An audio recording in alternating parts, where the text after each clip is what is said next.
Community Unit School District 308 Special Board of Education meeting. Can I get a roll call? Mrs. Doyle? Here. Mr. Gatewood? Present. Mrs. Johnson? Present. Mrs. Kroner? Here. Dr. Marino? Present. Mrs. Simulton? Present. Mrs. Swanson? Present. All present. Pledge of Allegiance. I pledge allegiance to the flag of the United States of America and to the republic for which it stands, one nation, under God, indivisible, with liberty and justice for all.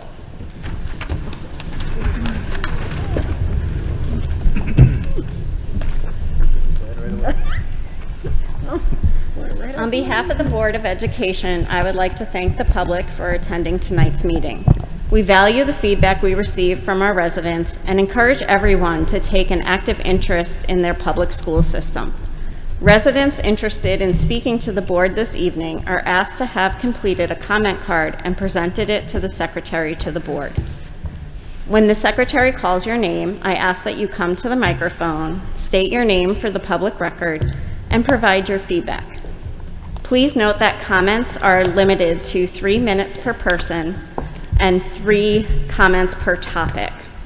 There is no discussion of personnel matters or responses to questions. We will be reading 3 emails first with a preference given to children. The board does not participate in discussion during public comment. Follow-up to your questions or concerns will be addressed by administration through the contact information provided on the comment card.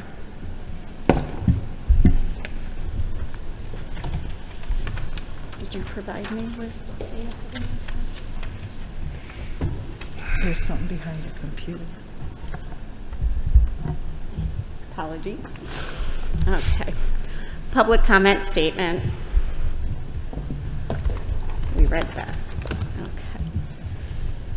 Madison Dietz, removing Coach Lubner from his position as head coach of both the Oswego Co-op high school team and Delta Aquatics has hurt the swimmers. We are feeling the effects now, and I fear that this could also hurt us as we work toward our future swimming goals. I have been a swimmer under Coach Darrell since I was 7 years old, and I never experienced anything but positive from a selfless coach. Coach Darrell makes sure that his athletes are performing to their highest potential. These past few weeks without Darrell have been very hard on my team. The emotions of having to question, as a sophomore, when will I get my coach back and receive efficient training, have made going to practice difficult. When Darrell was abruptly taken away from us, our team hit a low point as we were preparing for the most important time of the season.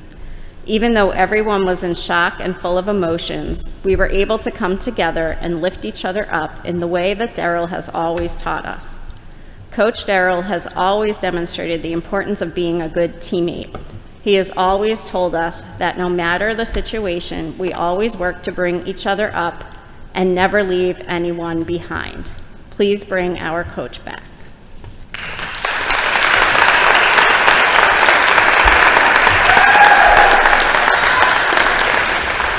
This is from Caitlin Stoddard. I normally wouldn't do something like this where I write something in for it to be read when I'm not there. But sadly, I could not make it tonight, and this is not something I could sit back and let happen without doing something about it.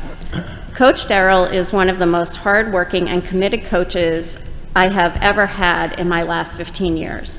While being tough as a coach should be, he has been nothing but supportive to me and my fellow teammates, pushing us day in and day out to make us better swimmers than we could ever imagine to become. Losing such an inspiration would be not only a loss to us as athletes, but to the school and district as a competitive team.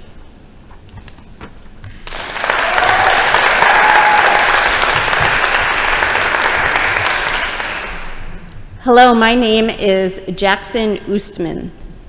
Coach Darrell has been my coach for 10 years. I have been through thick and thin with him and wouldn't expect anything more. He has helped me through many challenges through my career as a swimmer and has made me a better person throughout them all. Under his coaching, I have been able to accomplish many different things, from being an age group regional swimmer to now becoming a futures swimmer. He has pushed me to where I am. Sometimes we will crack jokes at practice and have a laugh, but when it comes down to business, we will know. He has taught me how to be a more disciplined person and has helped my work ethic tremendously. When I first walked onto the pool deck, he welcomed me with a smile and saw that I had a future ahead of me. He has done nothing but made me a better person. In my opinion, I believe Coach Darrell is an amazing coach that realizes we are human and make mistakes. But with that, he expects us to learn from them. If we are having a rough day, he will see that and try to approach us at a different angle, where we can talk to him. I have spoken with him about many things that have happened in my life. He has helped and given me advice on many things, whether it be swimming related or not. I know that I can go to him about anything and he will listen even if he does not agree with me. Coach Darrell is someone that I look up to, and I wouldn't want anyone to speak poorly about him because he is a great person. Sure, he will be serious most of the time, but that is what is needed if he wants to push us to our limit.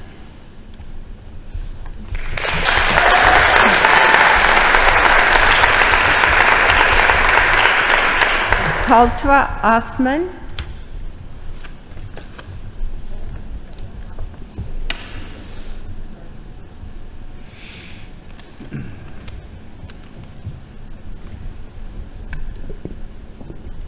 Okay. Hi, my name is Kultra Usman.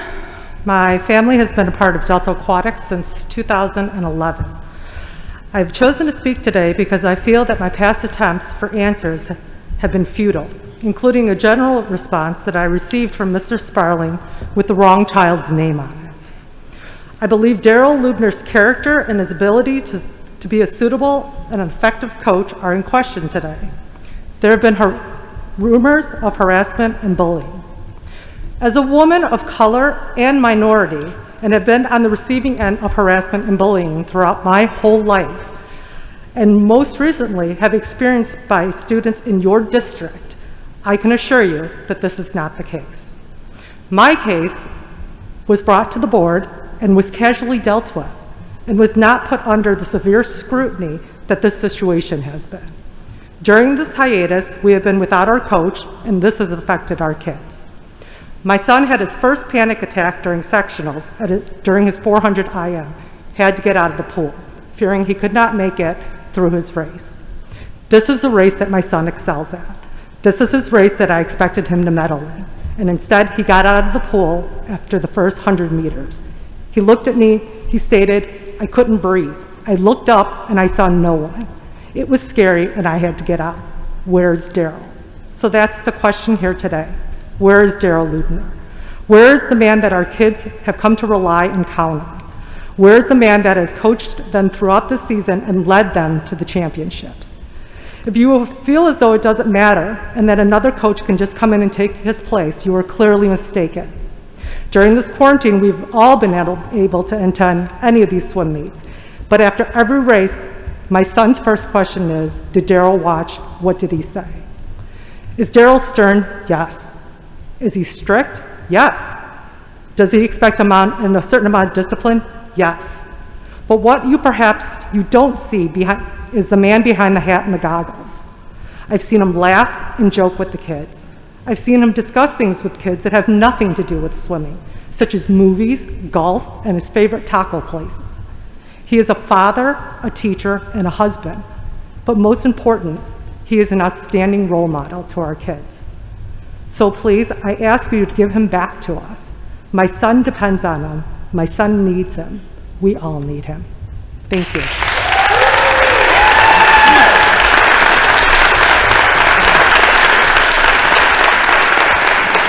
Chris Bartos.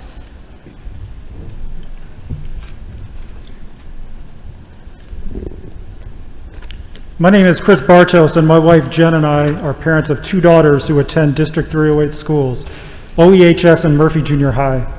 Our oldest is a senior on the Oswego Co-op swim team, and both of our daughters also swim for Delta Aquatics under Coach Darrell Lubner. My comments today are in regarding to the investigation into Coach Luber and the handling of this investigation by SD308 and the school board. My wife and I have contacted you via email on July 12th regarding our thoughts of Coach Darrell, receiving canned responses from only 2 of you. We offered to speak with you regarding this situation, and no contact has been made to discuss further. And both of my children have reached out to you via email. Again, no contact from any of you. The length and apparent mismanagement of this investigation sheds many doubts on the legitimacy of the inquiry being made by the district and the school board. How can this investigation be going on over 8 weeks when there has been limited discussion and interviews with many people who have reached out to you? This investigation appears to have been skewed from the beginning, with only one side of the story being listened to.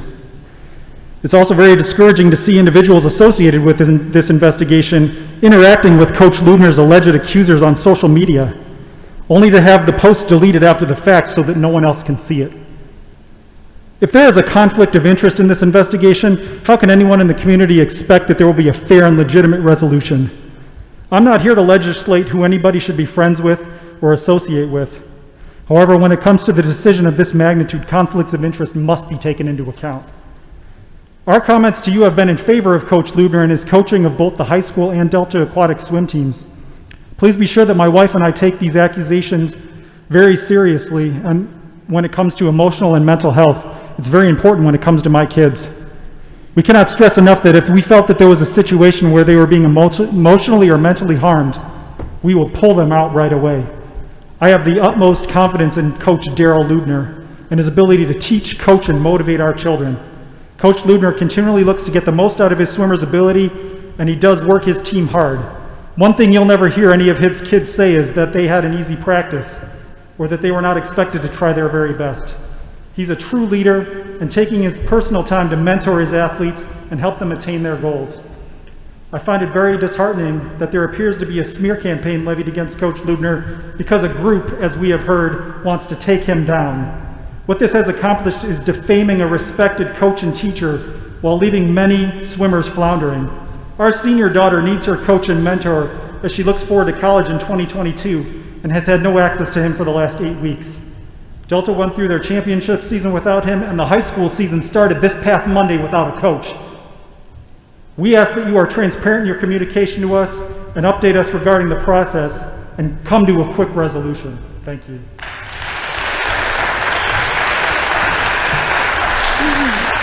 Georgia White.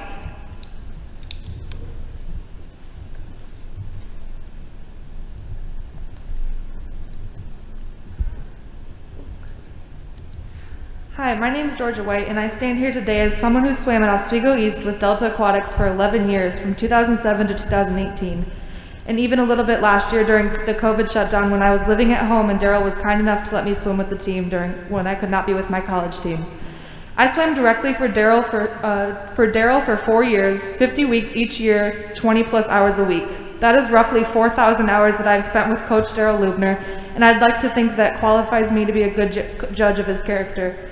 No one is going to stand here and tell you he is not a tough coach, because that would be a lie and frankly an insult to his abilities as a coach. Here's the honest truth. Tough coaches make tough elite athletes. It is undoubtedly a proven fact that Darrell has produced more Division I collegiate athletes than any other program in the community or at any of the high schools. Some people are not built for tough programs, and that's okay. Some people don't understand that if a coach isn't giving you criticism, they don't care about your performance. Without constructive criticism, there can't be development. It's their job to make you tough. No one ever got better by a program built on sugarcoating and coddling athletes. Darrell Lubner developed me into the athlete that broke state records and earned state titles for this district, and even went on to be a Big Ten runner-up. There is not a single thing I would change about my high school swim experience. He does not deserve to lose his job, and this investigation feels like a petty revenge attack on a man who has given his entire life to these last 20 years after creating this swim team, just because someone's feelings were hurt. And I say that as someone who is very sensitive and has been around this man a lot. Never in my time there would I have thought that someone would do this and be blatantly disrespectful about this investigation on social media after causing this mess. We cannot give into today's societal expectations of all child athletes are great, and we can't criticize our kids or they'll become insecure. And to those here in opposition, I want you to really reflect on what I've said and think about this if it's really worth someone losing their job over. Thank you.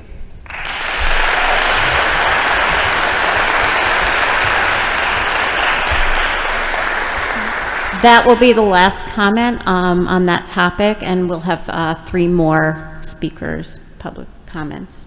That was 3 comments, so I'm moving on to Heather Gregard.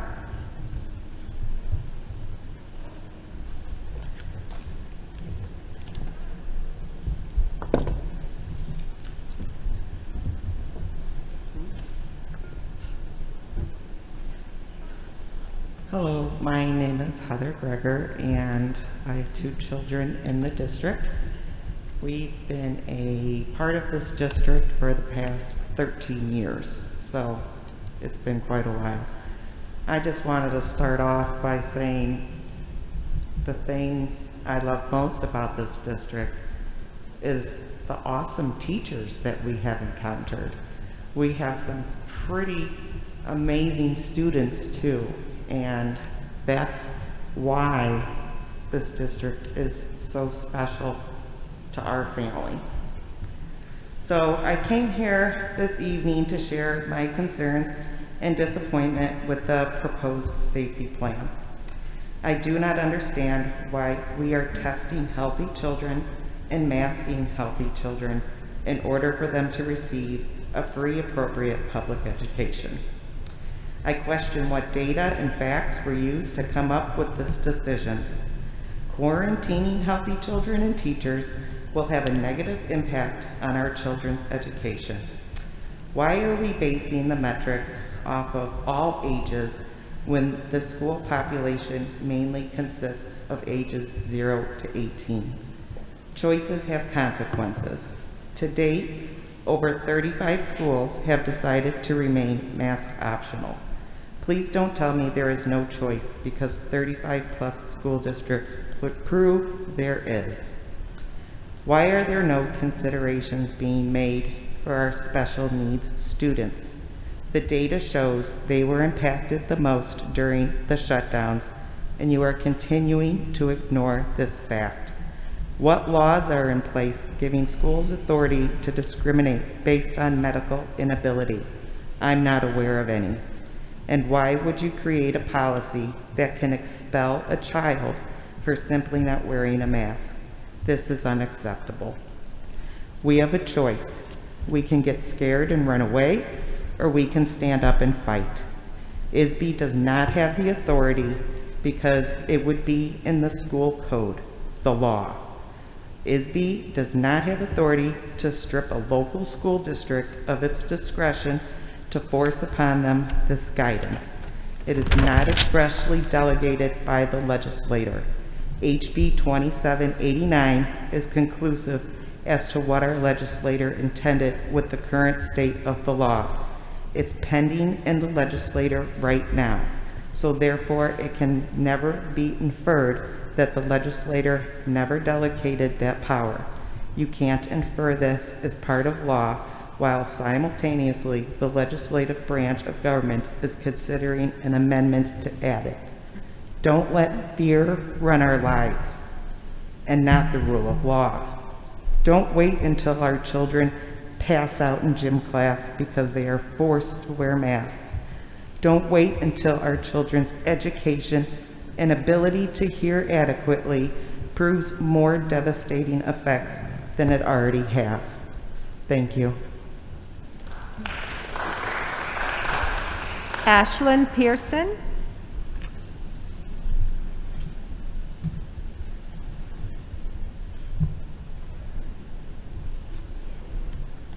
Hello. Sorry. Hello, my name is Ashlyn Pearson. I'm 19 and I've been going here since I was in 5th grade.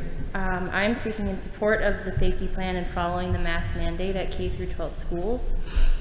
I am a part of the Oswego East class of 2020, and my senior year, my second semester, we had our graduation online, and my life in the last 2 years has been completely destroyed by this pandemic, and I have seen the way that it has affected the world. I've seen the way it has affected my class, my friends, my family, and I can't fathom living in a world where my siblings aren't safe. I'm the oldest of 5. 4 of my siblings go to District 308, and they, between different health problems, different things, they need to be safe at school. They need to be able to go to school and try to go back to some sense of normalcy, and we cannot do that without a safety plan. We cannot do that without masks. And while I understand that there are difficulties on both sides, and I understand that it is difficult for some students to wear a mask all day, there are laws and we have to follow them. The law has been in place for years, and while it can be questioned, right now is not the time when there are lives at stake. And for the greater good, you have to protect people. You have to protect kids. You have to protect teachers. It shouldn't be a partisan issue. It should be a health and safety issue that everyone cares about and everyone unites on. So overall, I just am hopeful that the safety plan will go through. I think that it'll support the teachers, it'll support the overall staff, and whether or not you agree with it, it will help people in the general. And as a former student, I wish that we were able to see ahead of time and maybe take those safety precautions more ahead of time so that my year was not as destroyed. But now we are in this place where we need masks and we need to have safety and cleaning and the different policies so that everyone can be safe. So thank you. I'm hopeful, and I understand that you guys are in a really tough position. So I'm grateful for you guys coming here and having these meetings and doing what you can. So thank you guys.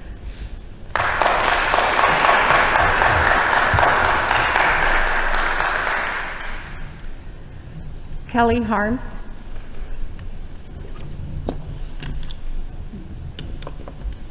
Good evening. My name is Kelly Harms. First, thank you for letting us all speak. Our daughters graduated from OHS in 2018 and 2019, so my only interest tonight is to express concerns about the direction the district is going. Please raise the tide of this district. Our oldest daughter, Kendall, swam for Coach Daryl Lubner under Delta Aquatics and Oswego Co-op for 10 years.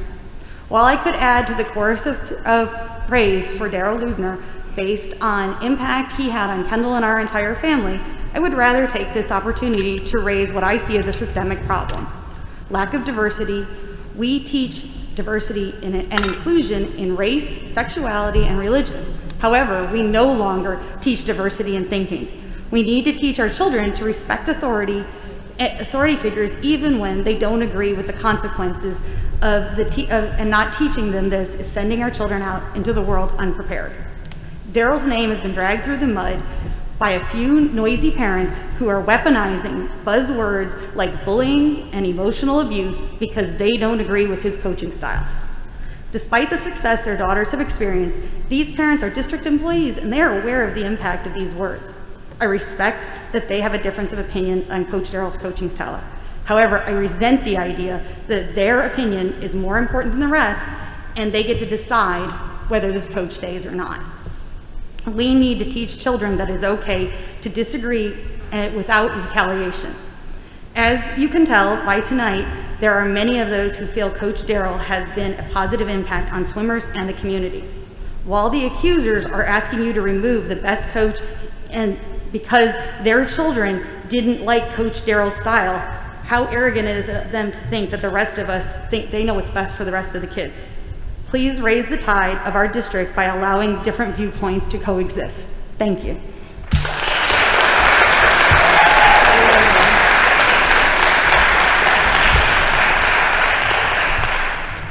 Thank you. That is the end to public comment, and we'll move on to board comments. Would anyone on the board like to make a statement? I do. It's really a follow-up to the safety plan and many of the comments that I listened to and the hundreds of emails that I've read. And I don't think that there's a person in the world, and not just in our community, that does not want all of this to be over. And I personally know families who have struggled greatly with the impact of wearing masks, of being out of school, being away from their friends, socially, emotionally, and mentally. I've watched parents have to adjust. I've know parents who had to engage therapists for their kids and provide individual support for their kids to help them to learn, to adjust, and really just to help get through this crisis. I've personally know and have experienced student athletes who have lost opportunities and time to prepare and to train and to fulfill the dreams that they have worked so hard for a very long time. And I have watched and witnessed athletes play sports en masse and struggle, and many of them got through it. But on the other hand, COVID is not just deadly. I know that personally. But it's a reality that attacks the body in ways that are still being discovered in adults and in children. Recent studies around the world have found that kids with COVID have the following conditions after the COVID diagnosis. One, it's a multiple system inflammation syndrome. They have long-term effects even after having no symptoms of COVID: headaches, fatigue, heart palpitations, brain fog, not being able to function, after not experiencing any symptoms from COVID, but being positively diagnosed. There's also been a 60% increase in the onset of type 1 diabetes in children across the world only in the last year and a half. And that's the highest on record. Kids as young as 5, after having COVID, now has type 1 diabetes. Kids with no family history of type 1 diabetes now have it. Studies have shown that COVID appears to be attacking their pancreas. They're not sure if some kids have had a reverse after COVID has left their system, but some have not. Not just in the United States, but across the globe. They are alive, but they now have a condition that will impact them for the rest of their lives. I personally know and am aware of families and people in this district who have been impacted by this. The questions that I have to ask myself as I sit here and I consider the safety plan are, I have to really consider the safety of all kids in the district, mask or no mask, all kids. What is the transmission rate in the community where I live, work, and recreate? Here are the questions I'm considering. What can and should parents do to take responsibility for their own kids' safety at home, but also the safety of others when out in our community? How do I partner with parents as a school board member to make sure that all parents can be safe? And the last question I really consider is it possible, no matter how small, is it possible for kids ages 5 to 17, 5 to 18, 4 to 18 to transmit COVID? And so upon our research, I found that children and adolescents can be affected with COVID-19, can get sick with COVID-19, and can spread the virus to others. And then compare, this is according to information on cdc.gov, compare it with adults, children, and adolescents who are affected by the COVID virus are more commonly asymptomatic, meaning they don't have symptoms, or are mild or non-specific symptoms, but they still do carry and transmit the virus. So this means that we may not even be aware of the risk that we are placing ourselves and other people under, and so we have to take that into consideration. So for me, having to support a child's emotional and mental health after losing a parent, a grandparent, or a loved one, someone close to them, to me, that could be far more detrimental than the temporary consequences of the season that we're going through right now. And so for me, and lastly, as I think about the basis for my decision, I must be consistent so that I can use those same guidelines throughout this crisis. And that will help me as a leader to set benchmarks, to make predictions, and even adjustments if I make missteps, because I know I'm not perfect because I'm human. And so all of these things have to be taken in consideration, but I'm also not the professional. And so for that reason, I have to continue to recommend that we follow the guidelines that are set by the institutions such as the CDC and IDPH and so forth. Thank you.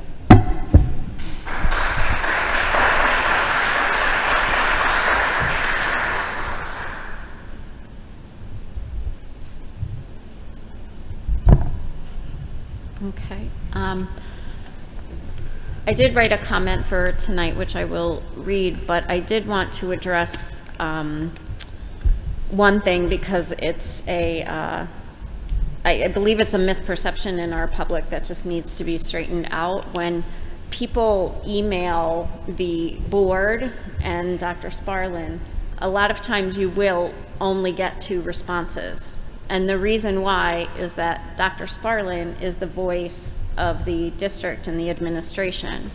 And myself, as the president, am the voice of the board. And the board is really not able to give board comment. And so you may get an email back from my board members saying, thank you, I received your email, but anything really more than that you can expect from me. And so I just want to clear that up. Everybody here has a huge heart and is reading the emails and cares about what you are sending in. It's just, that's the way our system works. So I just wanted to say thank you all for coming back to today's meeting, and for some of us this is the second meeting of the week. And I think all of us being here again just really demonstrates our strong desire to do what is best for our children in our district. And even when we don't agree, we are showing up. And I want to acknowledge all the passion that I see out there for our parents and our students, and how great it is that we are hearing from more of our students, whether it's the email comments or showing up for public comment. And I think that's a great thing to see in our district, for our students to be voicing themselves and sharing their beliefs. As you know, tonight we will be voting on our mask policy and our safety plan as we presented on Monday. And I just wanted to note that there are some changes to that safety plan based on the feedback we received Monday. And that includes social distancing at lunch for all grade levels. The adjustments were made after careful consideration of what is in the best interest of our students, as well as consistency, as Mr. Gatewood spoke about, being consistent in our mitigation strategies. And when we're using one strategy, what does that mean for another strategy? We won't be discussing the plan tonight because we already did that on Monday. Tonight we will just be voting on these 2 items. But I did really want to thank Teresa and Dr. Sparlin and everyone involved in creating this very lengthy safety plan and going through many, many revisions to try to get it right. And as Mr. Gatewood said, we don't expect anything to be perfect right out of the gates, but as we learn, we will continue to revise for what is the best interests of all. And then finally, I just wanted to give a shout out to all of our staff, including our custodians, teachers, support staff, administration, and parents, who right now are working so hard behind the scenes to get ready for us to return to school for 5 full days in person, which we haven't done in 18 months. And I know we've all waited for this for a long time. I know I'm super excited, and just the thought of seeing all those smiling kids coming back is exciting. And I just want to say that we're eager to get started again and really focusing again on education and making our kids bright students. Thank you. Okay. Can I get a motion to move on to 4.1, approval of safety plan? I make a motion to approve the safety plan as discussed and presented. Second. Mrs. Croner, Aye. Dr. Marino, Aye. Mrs. Johnson, Aye. Mr. Gatewood, Aye. Mrs. Swanson, Aye. Mrs. Doyle, Aye. Mrs. Simulton. Aye. Motion passes 7-0.